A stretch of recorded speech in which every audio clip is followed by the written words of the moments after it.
welcome to the Real News Network. I'm Paul Jay in Baltimore, and we're continuing our conversation about Mitt Romney's choice of Paul Ryan as vice president and the significance of this choice. Back in 2000, when George Bush and his advisors decided how to pitch their campaign, they decided to call it compassionate conservatism, kind of what they say, a velvet glove over the fist. Well, Romney sits down with his advisors, decides how they're going to pitch their campaign and who's going to be their vice presidential choice, and they give no thought at all to a need for a velvet glove. Why is that? Well, now joining us to help us answer that question is John Weeks. He's a professor emeritus at the University of London School of Oriental and African Studies. He's the author of the book Capital, Exploitation, and Economic Crisis. He writes at jweeks.org, and he's originally a Texan. Thanks for joining us, John. Thank you very much for inviting me. So what do you make of that choice? An unmitigated hard right message, and they do their math, and they think they can win with that. My interpretation is the following. First, let me state what I would say is the consistent interpretation that's given to it in the newspapers here in Britain, such as the Guardian and the Independent. That interpretation is that Romney is not of the hard right. He's a little bit of a centrist, and that he's nervous about his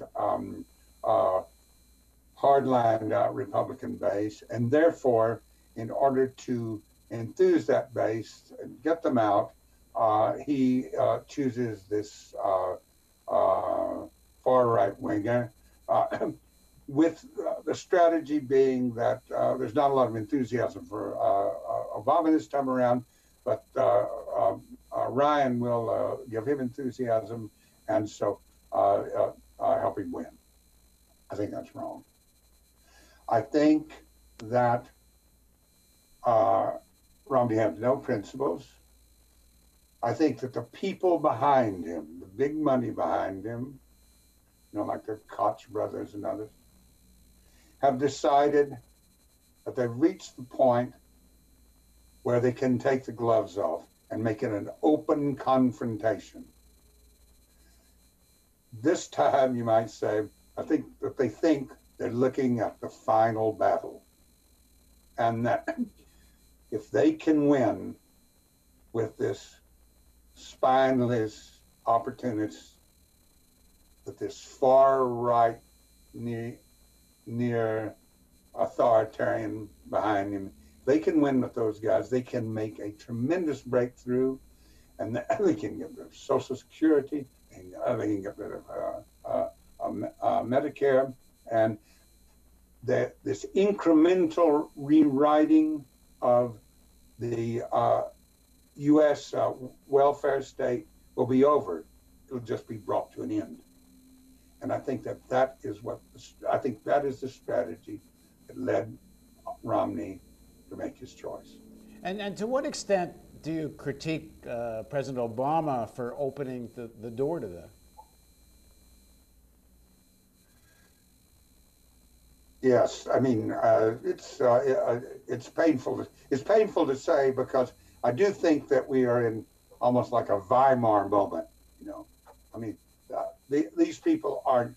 Romney and his and Ryan are not overt fascists, but they're pretty far right wing, and there's no question now about possibly saying, let's elect these people, and it'll get so bad that next time things will be better. And at least from my point of view, I think that I regret to say that Obama has to be supported, though this is to a great extent of his own doing. I mean, beginning from the day he was elected, he should have been more aggressive. Perhaps it could have taken him a month to realize that there were going to be no compromise with these neo-authoritarians. By that point, he should have used every legislative trick he had to get health care through as quickly as possible. He should have withdrawn from Afghanistan and Iraq, though those involve separate issues. Maybe he was never inclined to do so. He should have pushed through a banking reform, and then when he came up to the midterm elections, his healthcare system would have been operating at least a year. And when he came up for re-election, he could say, look, Americans are healthy. The banks have been, they had their wings clipped, and now we're on our way to a decent society, which we weren't before. But he didn't. He didn't do that. He's drifted. And because, I mean, he represents a section of capital that really doesn't want all those things. I mean, he was there to essentially manage the crisis and make sure Wall Street wasn't devastated. He accomplished that. And on these other things, his heart just never seemed to be in it. But I guess that's because of who he really represents. Their heart's not really in it. I think that's true. I mean, I'm very pessimistic because I think that this financial elite, which considers itself urbane and sophisticated, which supports Obama. I'm sure they find the Tea Party offensive to them. They would never have them over to their houses. They probably find Paul Ryan a bit of a, sort of unbelievable buffoon. And I'm sure they think that Romney is just, completely empty. But perhaps for the first time in the history of the American financial elite, they're overmatched. There's new money, there's new big money that's not interested in any form of liberalism.